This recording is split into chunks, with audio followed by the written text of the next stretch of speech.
Do do do do do do do do do do do do do do. No. Bum, bum, bum, bum. And copyright.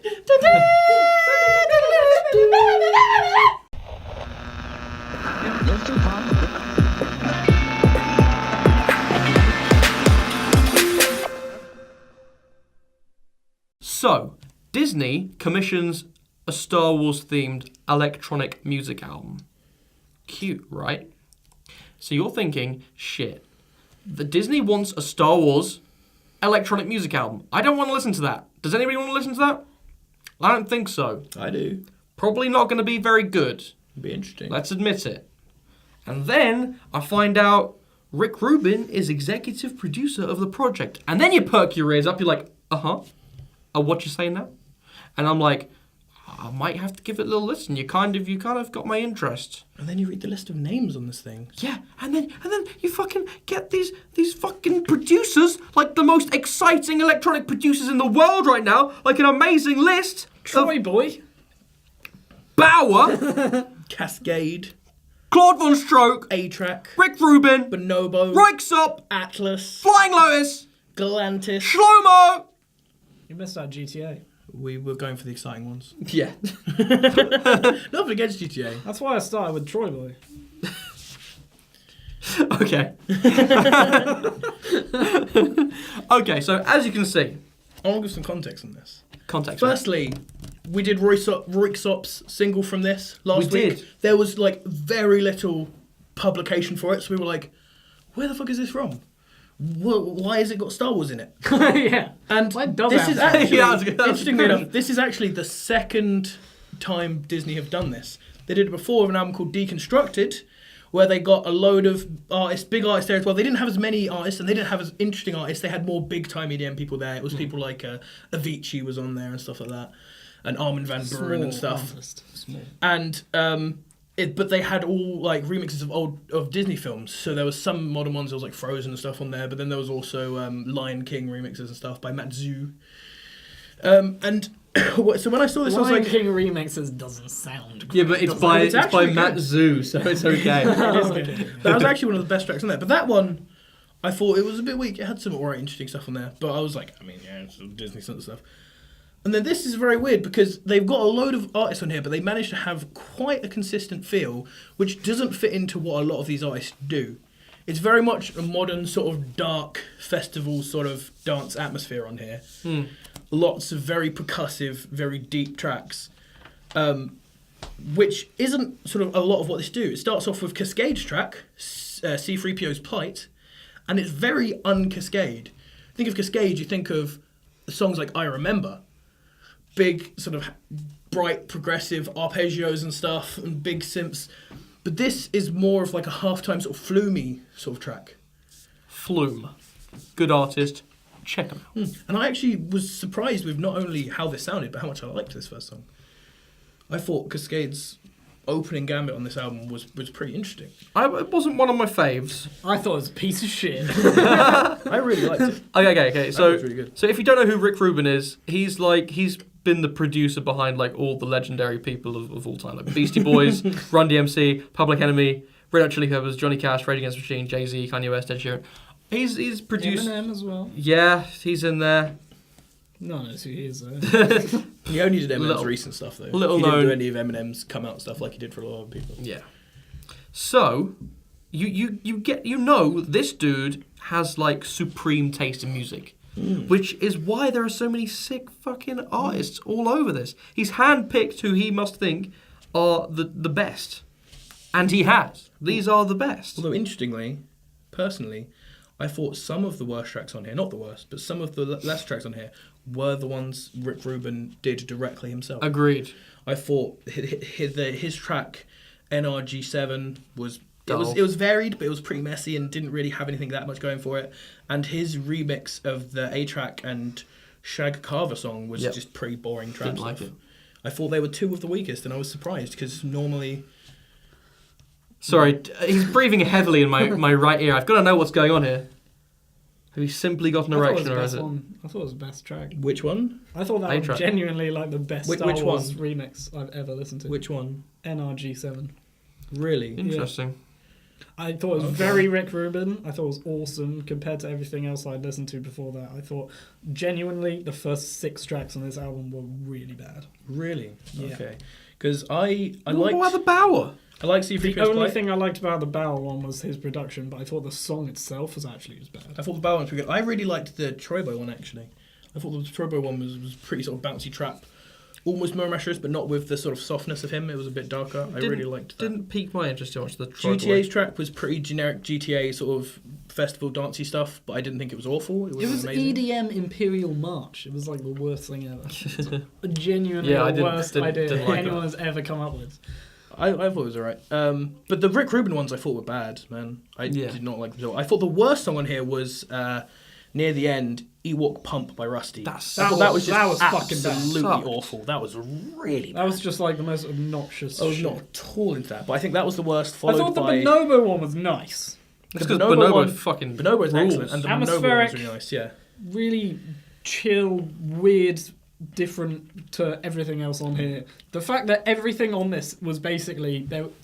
What I imagine is they were told, okay, so you can just do a track, but you have to have it like Star Wars themed. Yeah. And you can Yeah. use samples and stuff because we'll give you all the permission to do that. Off you go. And the really high-class producers went and used them subtly. Which is interesting because you say that, but I think Rick Rubin's NRG7 was one of the worst uses of I thought it was samples and all of fantastic. them. I think it was so like choppily, like badly sort of like old school sound done, and not. I didn't think it was. But let's Troubly move old off school those sound ones. done. Let's move off those ones because I think you're right with the Bonobo track. It was really interesting. The Sort of Roixop minimal one, progressive as thing. we all Amazing. agreed, Agreed was on. wicked. I think the next track as well, the Atlas one, I really liked. Atlas one was Had good. some cool vocoding stuff. I think this was the one with the best sampling in all of them.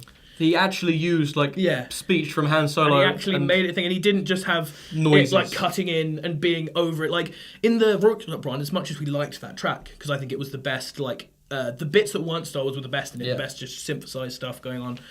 In that one, it was just we said like it's sort of the samples didn't really help the track. It didn't really feel like it was adding to the track. It was just on top of the track. Whereas in the Atlas one, I felt like he managed to make it like an interesting part of the track. Yeah, I It's feel really- like instead of the other ones who literally just had like their sampling ear out for like that could be a cool noise, that could be a cool little insert there. They actually went for some narrative and took little Yeah. bits of speech that kind of influenced the feeling of the song and how like the emotions. I of the also song. think it had the best title. Sunset over Manaan. I thought it was pretty cool. Yeah, like it. I preferred Scruffy-Looking Nerfherder Scruffy-Looking personally as Nerfherder a was name of the also song. an title, yeah. And that's another one like the Cascade one where you guys might not know this because Galantis sounds big, but that is not at all Galantis' sound. They do like dance pop, like Zed, Madian sounding, big happy synthesis, like bubbly sort of happy singing and stuff. I thought that song was This a bit was slow really to not bad. progress. It Wasn't bad though. No, yeah, Once it it wasn't got bad. there, it was good, but I thought it took a I bit too totally long agree to with you there. progress. I thought it was good. I enjoyed it. I also thought in that some of the lead synthesis was a bit weird.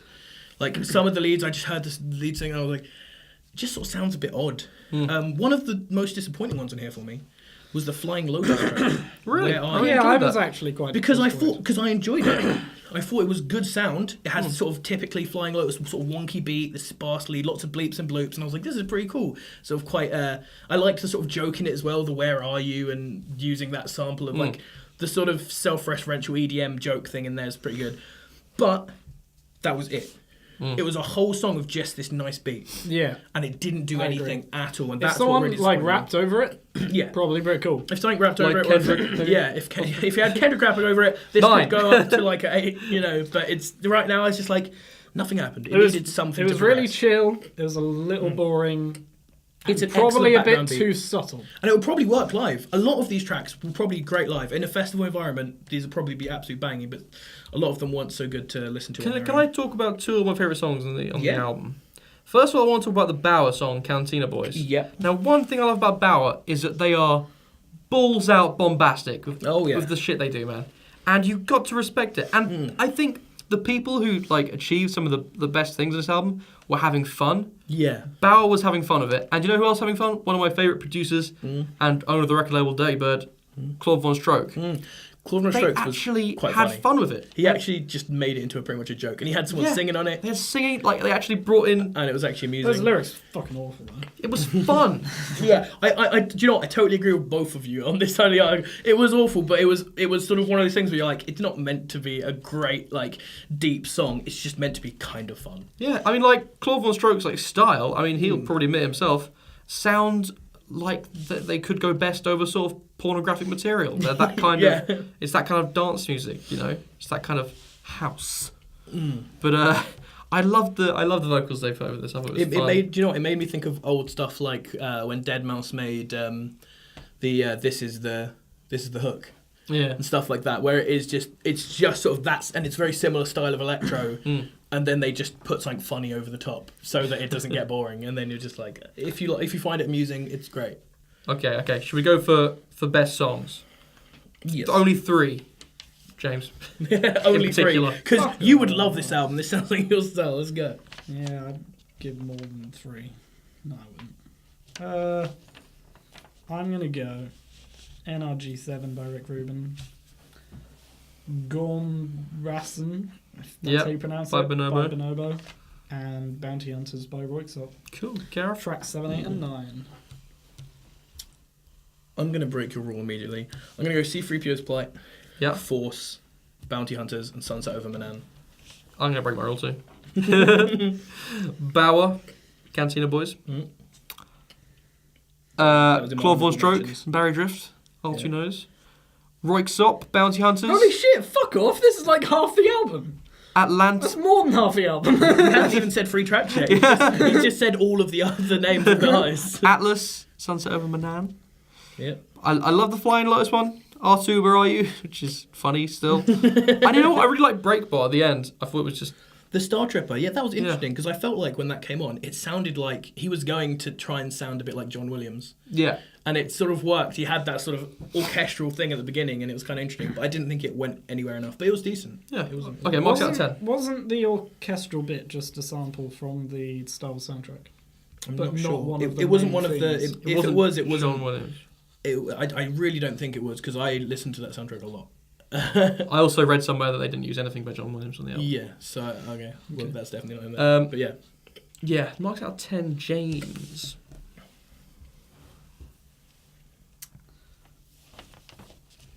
It's difficult.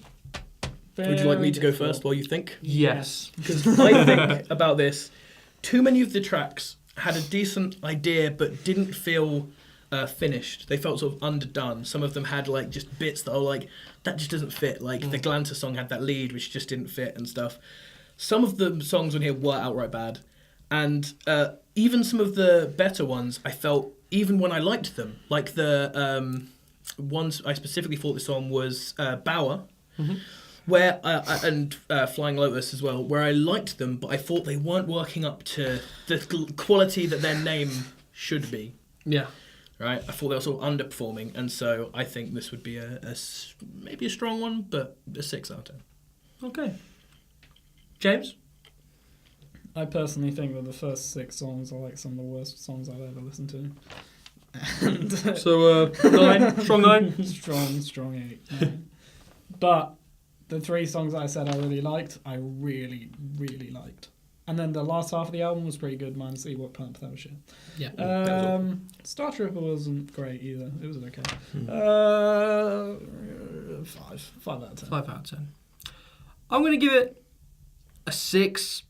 You know, the problem with this album is that it's flawed as an album because it's trying to reference Star Wars in every track, which, you know, isn't going to work out to be a great piece of musical work, frankly. Yeah, if your main goal is referencing. Yeah, I mean, like we said, like Royksop, he did it well. That it didn't detract from the song, but it didn't give it much.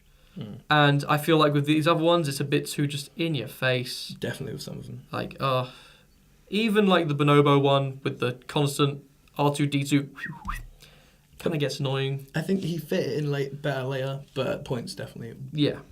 You still just know that that's only there because... I like that he at least had a theme to it, but yeah, it wasn't needed. So, overall, mediocre. We've been the Sonic Squeeze. But it mediocre, did feature much the like best Star Wars remix ever by Rick Rubin. Yeah. Yeah. Featured one of Rick Rubin's worst ever pieces of work. Do your thing with the fingers. Twitter, Facebook, YouTube. And subscribe. Bye.